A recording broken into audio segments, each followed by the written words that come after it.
Pencari suaka dari Afghanistan kembali berunjuk rasa di depan kantor UNHCR Jakarta.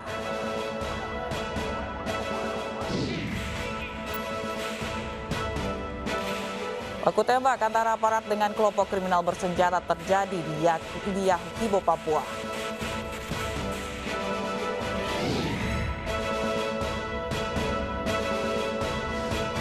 Paralimpiade Tokyo 2020 resmi dibuka.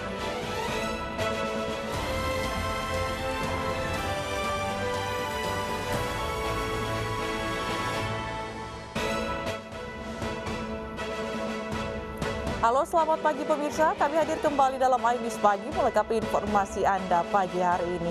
Selain 3 berita utama tadi, kami juga hadirkan informasi penting lain seperti 6.000 anak di Jawa Timur menjadi yatim dan yatim piatu karena COVID-19. Bersama saya Fazila Kaironisa, inilah iNews Pagi selengkapnya.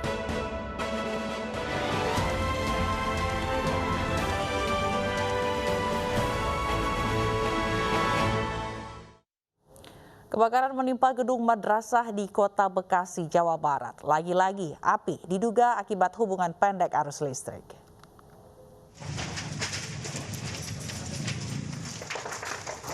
Kobaran api melalap gedung sekolah Madrasah Raudatul Jannah yang terletak di Jalan Agus Salim, Kelurahan Bekasi Jaya, Kecamatan Bekasi Timur, Kota Bekasi, Jawa Barat.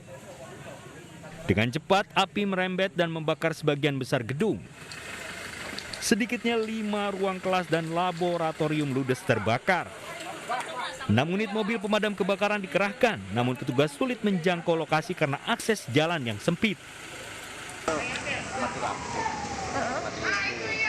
Sampai setengah 6 nyala. Nah udah gitu, udah nyala, begitu saya di bawah, saya tidur lagi, jam setengah 8 dibangun istri, baunya kebakaran, saya lihat udah besar. Ini SD? SMP.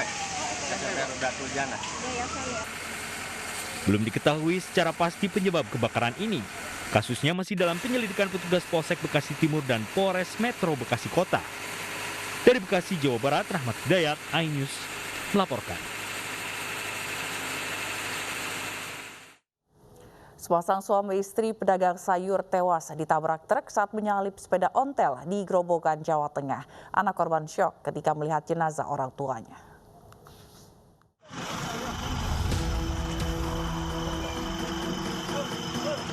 Anak korban kecelakaan histeris mengetahui kedua orang tuanya tewas dalam kecelakaan di Jalan Desa Sambung, Kecamatan Godong, Grobogan, Jawa Tengah.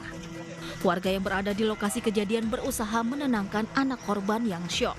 Kecelakaan berawal saat Karno bersama istrinya hendak menuju pasar, namun tewas di lokasi kejadian. Saat kejadian, korban berusaha menyalip sepeda ontel. Namun naas, bronjong yang mereka bawa menyenggol sepeda ontel hingga terjatuh dan akhirnya tertabrak truk, kemudian terseret sejauh 15 meter. Kendaraan dari timur. Sama sepeda ontelnya? Sepeda ontelnya timur. Terus gimana tadi? Ya, sepeda motornya itu nyalip sepeda ontel, nyodok, jadi yang ngeleyang ke kanan. Terus? Ngeleyang ke kotoran, kantem mobil itu. Nyodok apa? Nyodok truk tadi? Tidak banyak warga yang tahu persis kejadian ini. Saat warga berdatangan, jenazah kedua korban sudah dievakuasi. Warga yang berada di lokasi hanya mengevakuasi sepeda motor korban yang rusak parah dihantam truk. Dari Grobogan, Jawa Tengah, Rustaman, iNews melaporkan.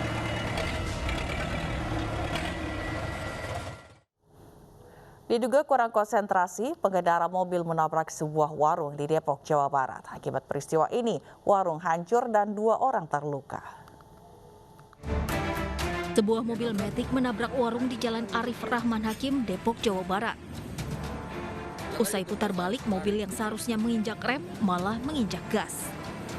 Selain menabrak warung, mobil juga menabrak pemilik warung dan pengendara motor hingga keduanya terluka.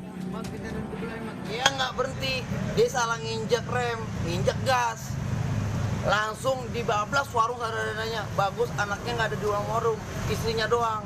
Posisi dia di depan warung sendiri saat itu sedang ramai ya? Nggak, lagi sepi. Langsung bablas.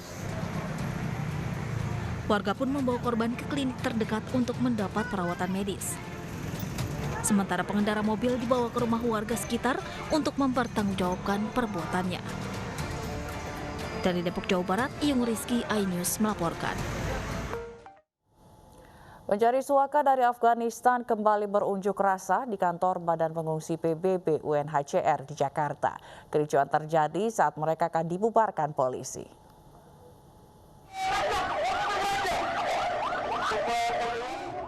Kericuhan tak terhindarkan saat polisi membubarkan paksa demonstrasi pencari suaka asal Afghanistan di depan gedung Badan Pengungsi PBB UNHCR di Jalan Kebon Sirih, Jakarta Pusat siang tadi. Demonstran yang datang sejak pagi menutup jalan umum.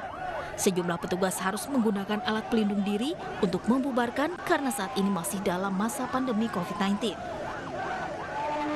Para pencari suaka meminta kejelasan penempatan mereka, mengingat beberapa pengungsi telah bermukim selama kisaran 7 hingga 9 tahun di Indonesia tanpa nasib yang jelas.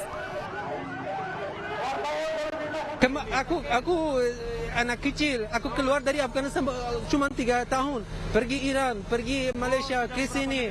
Semua anak aku melahir di seluruh negara. Ini tidak ada status buat mereka. Walau telah dibubarkan, masa kembali berdemo di depan gedung UNHCR. Sementara 9 orang ditangkap polisi karena diduga menjadi provokator. Dari Jakarta, Tim Liputan iNews melaporkan. Petugas Satpol PP membongkar paksa 29 kafe liar di samping rel kereta api dan kolong tol di kawasan Tanjung Priuk, Jakarta Utara. Pembongkaran diwarnai histeris seorang nenek pemilik salah satu bangunan.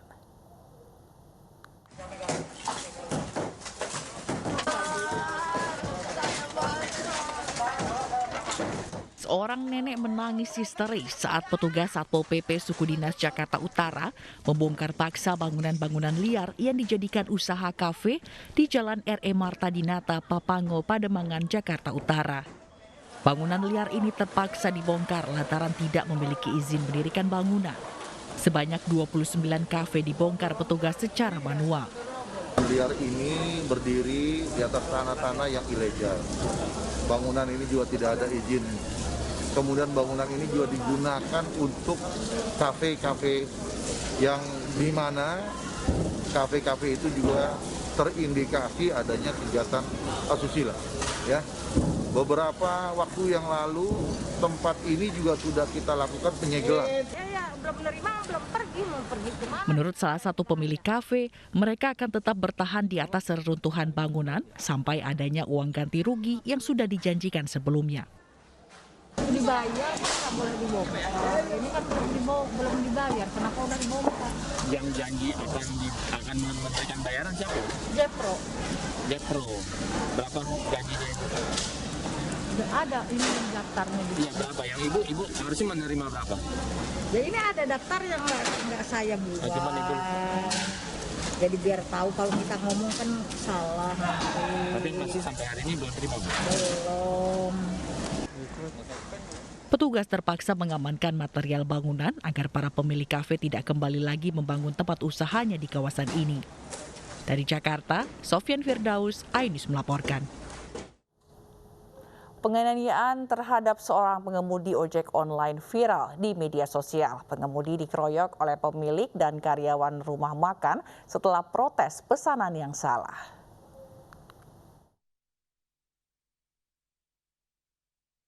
Video dari kamera pengawas ini merekam aksi penganiayaan yang dilakukan pemilik dan karyawan sebuah rumah makan terhadap seorang pengemudi ojek online. Peristiwa ini terjadi di kawasan Labuhan Ratu, Bandar Lampung, Senin dini hari. Mendapat kabar rekannya menjadi korban pengeroyokan, puluhan pengemudi ojek online beramai-ramai mendatangi rumah korban dan berencana mendatangi para pelaku penganiayaan.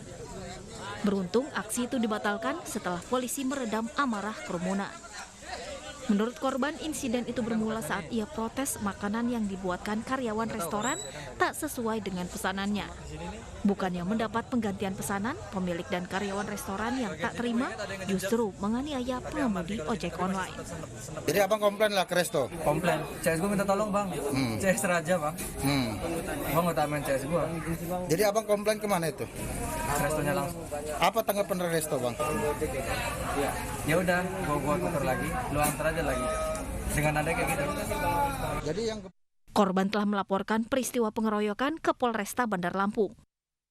Kini polisi memeriksa korban dan saksi serta menyita rekaman kamera pengawas di lokasi. Dari Bandar Lampung, Andreas Avandi, iNews melaporkan. Puluhan warga histeris setelah gugatan ganti rugi atas lahan mereka ditolak hakim. Kami akan hadirkan informasinya usai kumandang azan subuh.